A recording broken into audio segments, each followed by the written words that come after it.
আমার নাম সালমান ভাই। সাহেব আসতো এক জায়গায়, সাহেব আসলে আগে জায়গায় সে ধরে না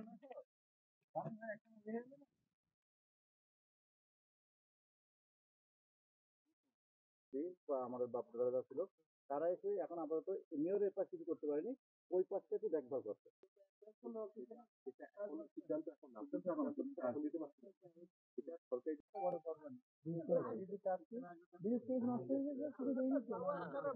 যশোরের শার্শা উপজেলার বাহাদুরপুর ইউনিয়নের বাহাদুরপুর মৌজায় প্রায় 98.5 একর, প্রায় 300 বিঘা জমি দীর্ঘদিন ধরে অবৈধ দখলে ছিল।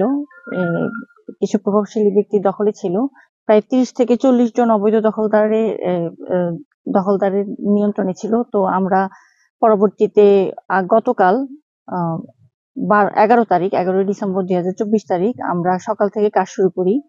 তো পুরো জায়গাটাই হচ্ছে 200টি লাল বাঁশের খুঁটি এবং লাল ফ্ল্যাগ দিয়ে আমরা সীমানা চিহ্নিত করি, সেটি সরকারি দখলে নেওয়া হয়।